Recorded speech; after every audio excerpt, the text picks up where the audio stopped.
Então, sempre aquele papo, né? Sempre no início do vídeo tem um prefácio que aborda diversos temas. Eu acredito que sempre é um tema recorrente no canal.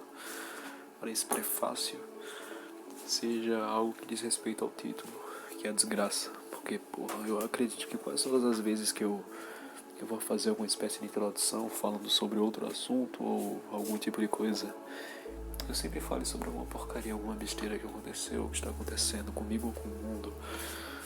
E, sabe, aquela introdução besta que não tem relação alguma com o tema, mas sempre serve pra dar, não sei, o pontapé inicial, né? Pra me deixar puto, porque quando eu tô puto eu acho que dá pra levar isso aqui adiante mais tranquilamente. Então, lá vai eu, né? Eu gravo uns 3 podcasts ou 2 pra aqui, todo contente, né? Todo pimposo. Vou dar um upload, meu PC quebra.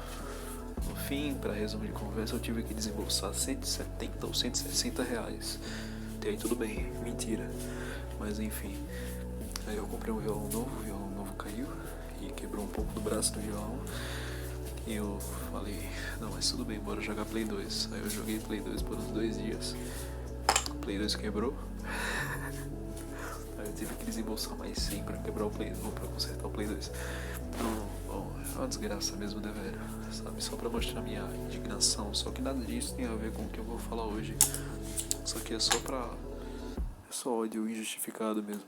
Então, sabe, como eu disse, é só uma introdução que não tem relação alguma com o assunto pra talvez tenha alguma espécie de efeito jocoso, ou talvez cause pena, ou eu não sei muito bem o que causa, eu não sou vocês pra saber o que sentem quando eu digo alguma coisa, né? Se chegar aqui e disser que levei um tiro, pode ser que alguém ria, ou pode ser que alguém fique, putz, tadinho. Então, no fim, eu não sei, eu acho que o mais viável aqui é o riso no final. Ui, acho que sempre é importante uma coisa dessa, né? É importante rir. Mas enfim, de qualquer modo, sobre o que é que eu vou falar hoje? Eu queria falar aqui sobre autoajuda. Ou melhor, não exatamente autoajuda também, mas autoajuda é uma consequência do que eu falaria do início, que é sobre ajudar outras pessoas. Sobre, sabe, por que isso daí me incomoda tanto. Olha só, eu sou um cara, eu não sou muito estudado, mas eu posso dizer que eu comumente sei lidar com problemas, eu não perco a cabeça fácil, muito pelo contrário. Dependendo do problema, mesmo que ele me sacude de alguma forma, mesmo que eu fique irritado, é algo momentâneo, é uma coisa que lida comigo, sabe, tranquilamente, independente do que acontecer.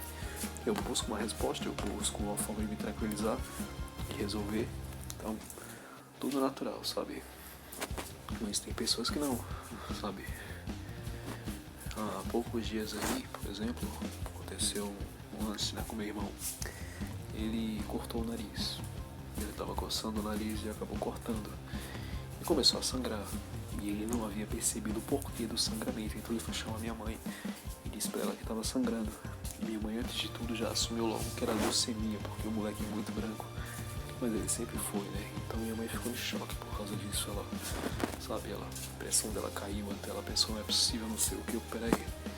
Falei, aquela coisa, né? Porque você tem leucemia que você vai sangrar pelo nariz, assim, é a primeira coisa que vai aparecer. Tampouco o sangramento do nariz é sempre relacionado com leucemia. Então eu fui lá ver o guri, vi que ele tava com o nariz cortado. Então eu estanquei o sangramento tranquilo, sabe, sem neuras nenhuma. Eu fui lá e expliquei pra minha mãe, olha só, isso aqui que aconteceu com ele não foi leucemia não, ele tava cortado aqui, pá. Eu mostrei pra ela o corte e tal, e ela se tranquilizou. Então, sabe, foi uma solução simples, mas acredito que se de alguma forma eu tentasse conversar com ela, ou melhor, eu tentei conversar de fato com ela de início, né, só que ela não me dava ouvidos de tanta preocupação. Então eu simplesmente agi, foi uma coisa rápida, né. Mas enfim, tem gente que é nesse caminho, cara, muitas pessoas, né, e tem um problema simples em mãos e não querem resolver, ou tem medo de resolver, ou acreditam que a solução esteja muito longe, sabe, é aquele papo, é aquele povo que não quer ser ajudado, não quer ser acolhido, mas não quer ganhar soluções. A pessoa vai lá com um problema pra você e você joga na cara dela que ela tem que fazer isso. Porque é a solução. Tem certas coisas que tem uma solução definitiva, sabe? Mas a pessoa não quer isso, ela quer ser acolhida ou ouvida, ou eu não sei que porra que é, porque seja lá o que essas pessoas queiram, eu não sei como eu posso dar, porque eu sou uma merda para ajudar as pessoas, eu não sou bom com isso, eu acredito. Porque quando as pessoas falam pra mim, cara, eu tô muito triste, ou sei lá, quando as pessoas estão sentindo de alguma forma e me buscam pra ajuda, eu dou respostas simples, sabe? O cara fala, maluco, eu tô muito gordo, eu falo, porra, controla a sua dieta e vai fazer uns exercícios aí. Pô, se quiser fazer comigo, se quiser caminhar um pouquinho comigo assim de leve, dar uma corrida, bora lá. Aí o cara se nega, sabe? Eu só não mando me fuder porque 90% das vezes é um amigo, mano, 99% das vezes, né?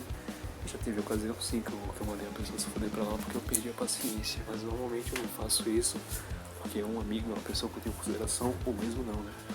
Sabe? Pelo contrário, quanto mais consideração você tem pela pessoa, quanto mais amigo você é, mais fácil é de você mandar ela se fuder. Não é muito educado você mandar uma pessoa que você não conhece muito bem se fuder, né? Então, mas sim, já mandei amigo se fuder, não deu nada, né? Ele tratou como uma brincadeira, então só foi. Mas assim, isso no caso é uma coisa até besta, né? Sabe? Aquele velho papo, isso aí não é solução difícil, não. Não é nenhum problema que não tenha nenhuma resposta até hoje, não é muito simples. Você tá gordo, você emagrece. De uma forma ou de outra, você começa a praticar exercícios, você faz uma cirurgia, você cuida da sua dieta, come menos ou come melhor, ou enfim, etc, ou tudo junto, enfim. Vai da sua necessidade, da sua pressa, da sua disposição, enfim, isso aqui não tem, eu não sou nutricionista, né? Então, mas acontece a mesma coisa com outros tipos de coisas aí. Por exemplo, um amigo meu chega em mim, cara, eu tô com uma puta insônia. Eu falo, porra, cara, procura um remédio então. Aí ele, pô, maluco, mas eu não tenho predisposição. Eu tenho que frequentar um médico pra saber se eu posso tomar esse remédio. Eu falo, porra, cara, se isso aí é recorrente, então você vai lá e frequenta um médico e explica pra ele o que é. Aí o cara vem e me fala, mas eu não acho que a minha insônia seja como é que chama? Uma doença à toa. Eu acho que ela venha por causa da ansiedade. Eu falo, pô, então procura um psicólogo, cara, que é psicólogo. Ele pode te ajudar com isso. Eu tinha insônia, na verdade ainda tenho, só que hoje é bem mais tranquilo, é uma coisa que eu tenho um controle melhor, né? Um pouco, mas não tanto, mas enfim, mas era bem pior. E eu consegui ter um controle com o psicólogo. Ela na verdade, ela me ajudava a me tranquilizar mais. Eu conseguia dormir melhor depois das conversas com o psicólogo e, enfim, né? Frequentava, eu me sentia bem e eu dormia bem. Eu não ficava ansioso, eu não ficava nervoso, eu não ficava preocupado, irritado, eu não me sentia, sabe? Tudo que fazia piorar a minha insônia sumia. Eu dormia bem. Então, mas assim, você vai lá no cara, você começa a sugerir, a cada sugestão que você dá, ele dá uma desculpa nova. Nesse caso eu falei, tá, então você procura um psicólogo, mas ele falou que é caro. Eu falei, pô, cara, psicólogo, se você tiver, como é que chama? Um plano de saúde, ou mesmo você conseguir vaga pela pública, você não paga nada ou paga quase nada, vai depender do que for, né? Se pagar, pô, cara, você paga 10, 15 reais por meia hora, uma hora aí de consulta. Eu não sei quanto é que tá hoje em dia, que tem tempo que eu não frequento isso. Mas assim, sabe, pra uma coisa que pode ser bem vital pra você, que pode resolver sua vida, qualquer preço é bem-vindo, sabe? É melhor você pagar, não sei, 100 reais aí uns 2, 3 meses e dormir bem pro resto da sua vida, ou pelo menos durante esses 3 meses que você passa todo mês com enfermidade chata dessa, né? Porque ficar sem dormir, ficar trocando a hora, isso é uma merda, cara, isso é uma merda, sabe? E às vezes não é nem esse o problema, às vezes você não vai conseguir, você deixa de dormir simplesmente porque você é ansioso, enfim, porque você tem uma doença. Às vezes é uma coisa psicológica, sabe? Até porque não tem como você se diagnosticar com depressão, com bipolaridade, com ansiedade, isso é um fato. Isso aí é só um estado, é um personagem que você cria na sua mente, é uma coisa, sabe? É que nem eu tá gripado e eu falar que eu peguei coronavírus. Isso aqui não é bem assim que funciona, não é bem assim. um estado, num sentimento eterno. É algo momentâneo. Todo mundo fica triste, todo mundo tem uns momentos depressivos. Então, eu não posso simplesmente ir lá e dizer que eu sou depressivo porque em algum momento durante uma semana inteira, em algum momento eu me senti muito triste. Claro que não é bem assim que funciona, nem tão pouco. Não chega nem perto disso daí. Você ter depressão da mesma forma que ansiedade. Não é você ficar ansioso por alguma coisa importante. Isso aí todo mundo fica, cara. Sabe, é difícil você não ficar ansioso quando você tem algo muito importante que vai acontecer. Sabe, se você vai prestar uma prova, se você vai ganhar algo, vai viajar pra algum lugar, seja lá que merda for, qualquer coisa assim, algo diferente, novo, uma nova etapa da sua vida. É natural que você sinta ansiedade, mas não é ansiedade a doença, sabe? É ansiedade simplesmente um sentimento natural, momentâneo. Ansiedade, cara, era uma amiga minha que qualquer coisinha, qualquer pequena coisa, ela sentia enjoo, ela passava mal, a pressão dela caía, ela começava a se tremer. E isso todo dia, cara, todo dia, sabe? Isso é ansiedade, a doença em si. Agora você se preocupa um pouco, isso aí não é nada, isso aí é... Sabe, eu quase falo que é frescura, mas talvez também seja, né? Porque é importante que você saiba lidar com as suas emoções. Sabe? A gente pode se apossar delas e pode controlar. E eu acredito que todo ser humano deveria ter a capacidade disso. Melhor, ter capacidade até tem, mas por algum motivo não masteriza esse tipo de coisa, vai entender, né? Algo tão essencial assim, o cara deixa lá, nem liga pra isso, mas fazer o que, né? Cada um prioriza o que quer. E tem gente que não se importa com isso, prefere sofrer a vida inteira do que tentar resolver esses problemas aí que pra gente às vezes parece tão pequeno, mas que faz uma puta influência na nossa vida. É complicado. Mas o problema é, cara, eu não me importo se você busca solucionar tudo na sua vida. Eu mesmo parei de frequentar o psicólogo de fato, mas eu não parei de frequentar bem resolvido. Até hoje eu tenho diversos problemas aí que eu tava até desenvolvendo umas coisas com a psicóloga, umas conversas sobre umas possíveis doenças que eu podia ter. E acabou-se, sabe? Simplesmente rolou uns contratempos, umas coisas e eu parei de ir. Aí eu pensei, cara, eu não vou mais, não quero, porque, sabe, simplesmente porque sim. Não foi porque, renda, não foi porque eu tava resolvido, ou porque eu tinha medo, ou porque eu fui obrigado a não ir. Não. Eu simplesmente decidi pela minha pessoa que eu não queria mais ir. Eu falei, eu não vou mais ir e eu vou tentar resolver isso pela minha conta, sabe? E de certa forma eu resolvi. Eu era mais problemático antes do que eu sou hoje, muito mais. Sabe, hoje minhas crises, meus distúrbios, meus problemas no geral são todos mais controlados. Mas isso não aconteceu do dia pra noite. Eu não parei de frequentar o psicólogo porque simplesmente eu melhorei. Tampouco eu melhorei depois que eu parei de visitar o psicólogo. Não, claro, cada dia que eu já cheguei a tomar remédio pra um monte de merda aí. Remédio pra dormir, remédio pra controlar o humor. E, bom, hoje em dia eu não dependo mais de nada disso. Eu me nego a tomar remédio até pra gripe. Que dirá isso? Mas isso aí teve seu preço, né? Eu tive que desenvolver meu jeito de não fazer mais isso, né?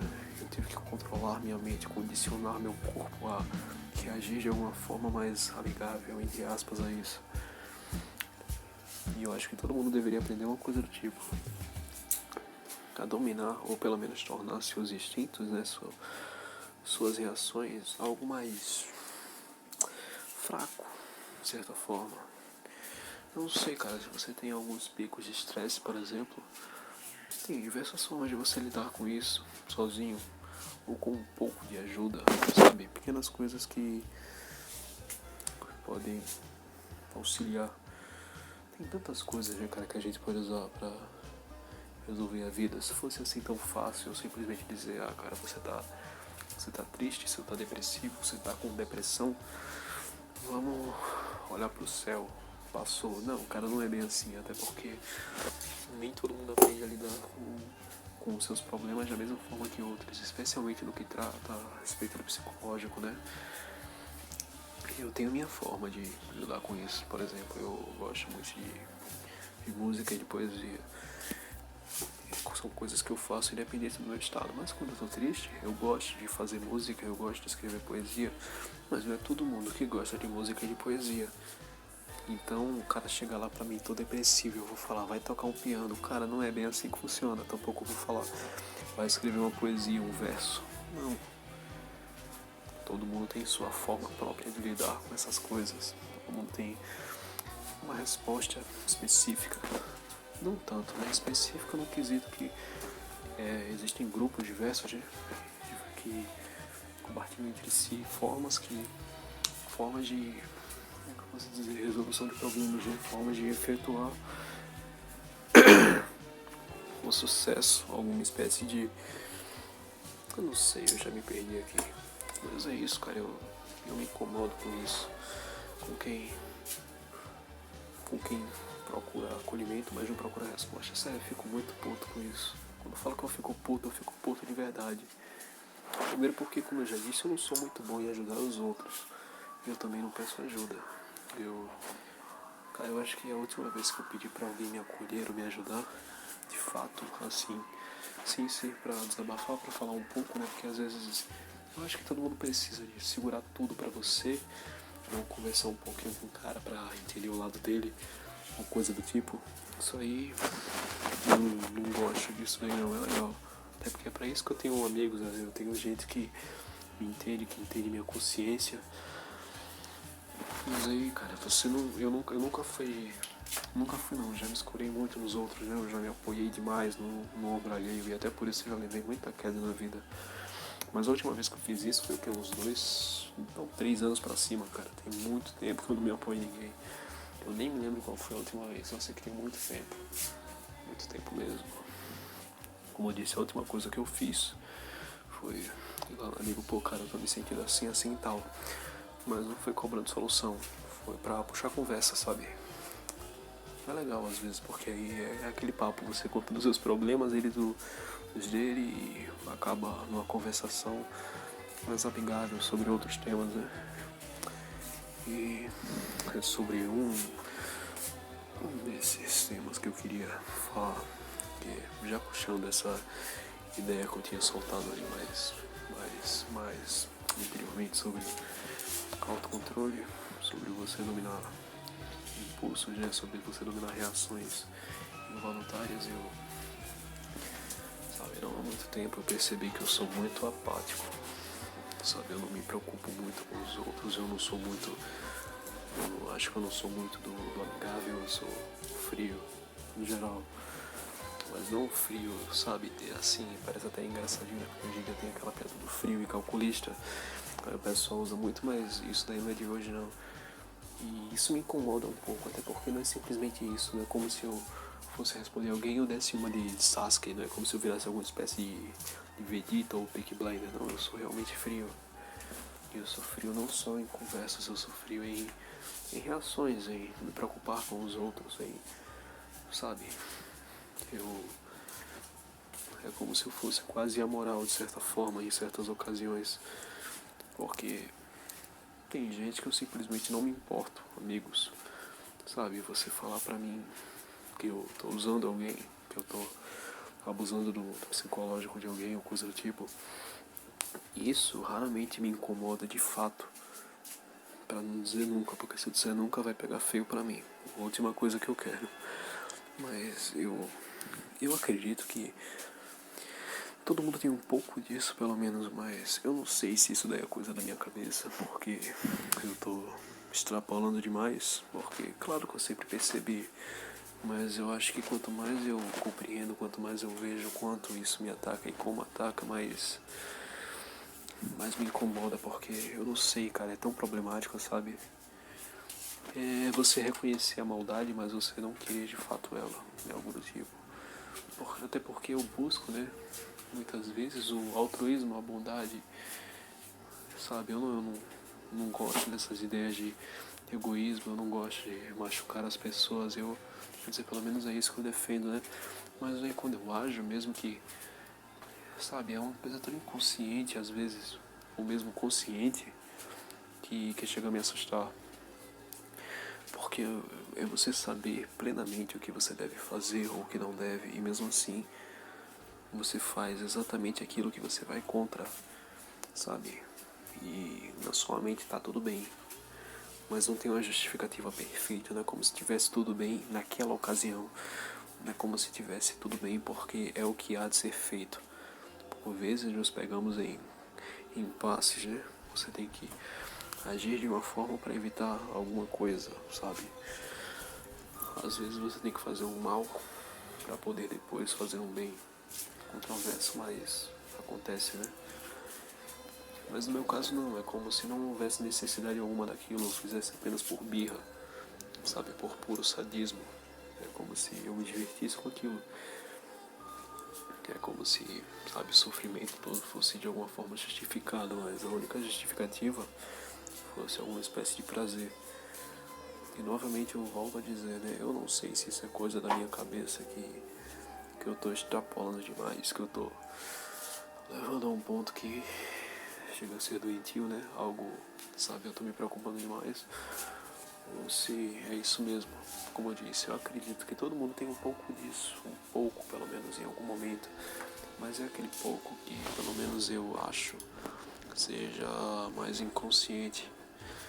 Como eu disse, nem sempre você faz o mal porque você plenamente quer. Às vezes ou é necessário ou é involuntário. O real problema é quando você busca fazer algo assim, sabe?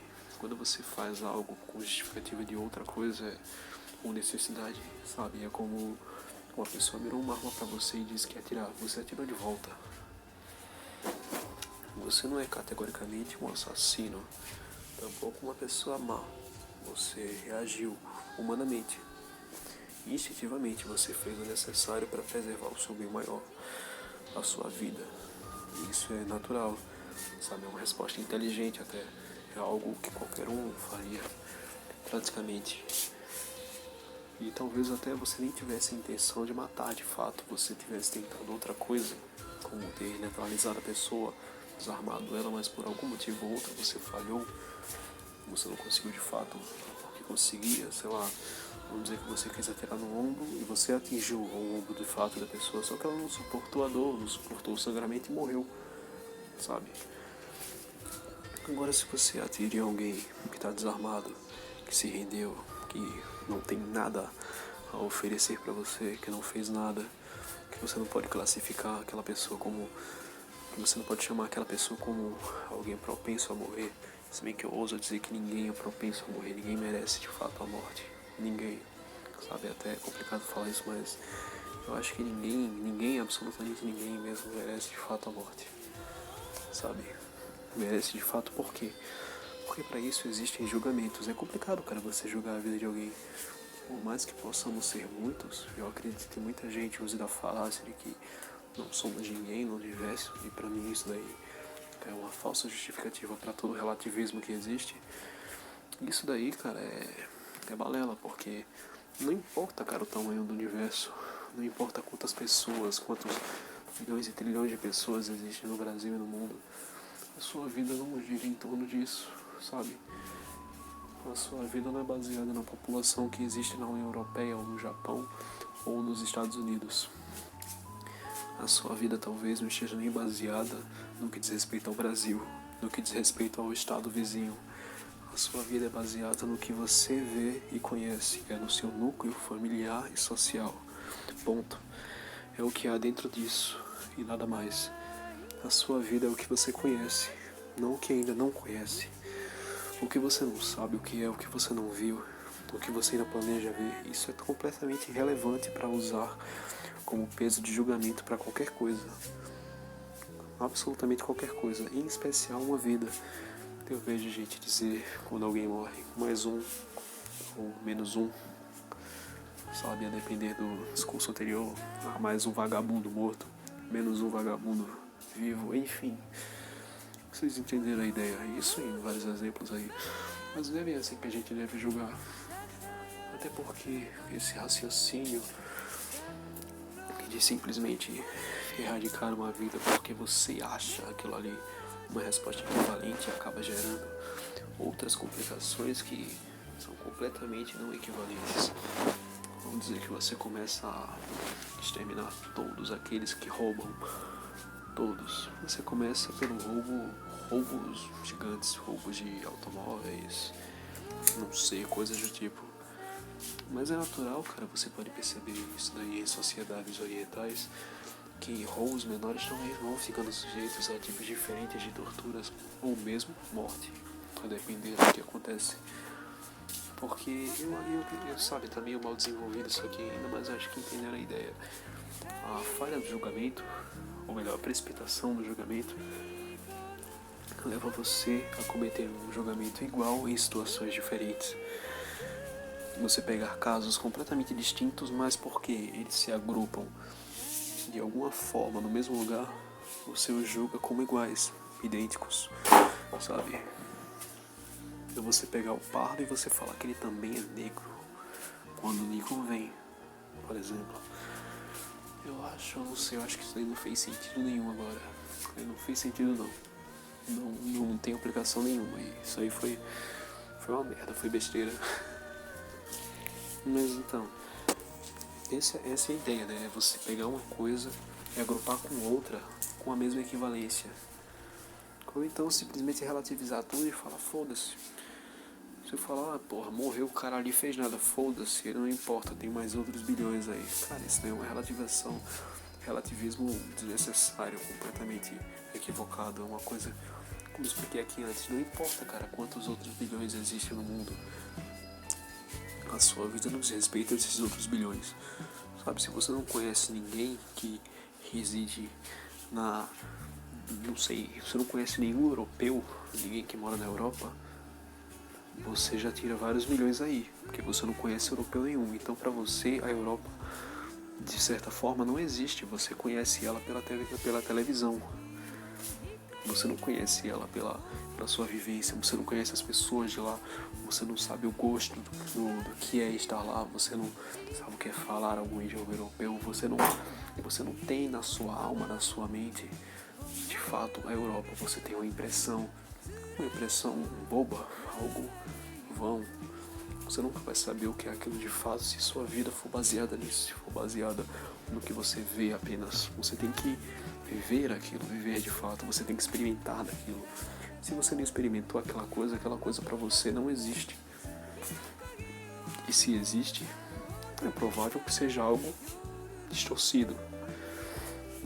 Sabe, aquele velho papo. Você não pode perguntar a um norte-coreano, você não pode perguntar a alguém que não mora na Coreia do Norte como é ela. Você tem que perguntar para um norte-coreano, porque mesmo quem visita lá não tem a mesma vivência que alguém que vive lá. Você passar uns dias, uma semana, um mês lá, não é a mesma coisa que você nascer lá, que você ser criado naquele lugar.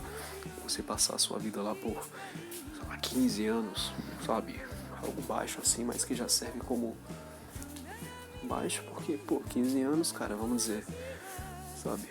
Você nasceu lá, do seu nascimento até mais ou menos uns 8 anos, você não tinha total ciência do ambiente, mais ou menos, né? Você não estava compreendendo tão bem o que estava acontecendo lá. Mais ou menos uns 9 pra cima, você já tinha um entendimento do que acontecia. Então, sabe? Não tem, cara, como você julgar o mundo assim. Por isso mesmo, cara, que esse tipo de coisa não incomoda. Por exemplo, eu chego pra você e falo que em determinado lugar morreram 320 pessoas no acidente. Você, cara, que chato. Morreu o pessoal, supondo que você seja alguém que se importe.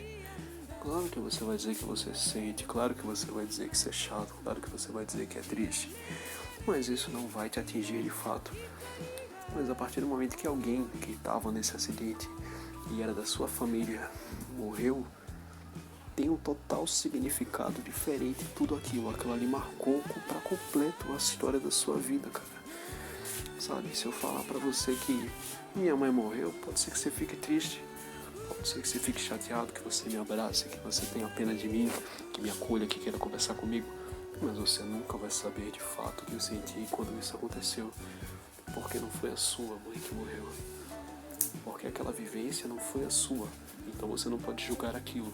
Você não pode usar uma coisa que não aconteceu com você como critério. Você não pode usar algo que foge da sua realidade como critério de julgamento. Entendeu? Isso aqui começou como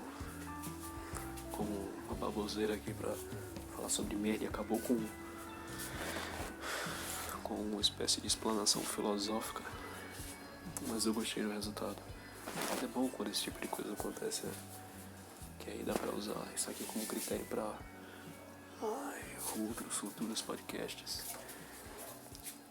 Mas então é isso. Não é isso não. Acho que ainda tem mais pra falar.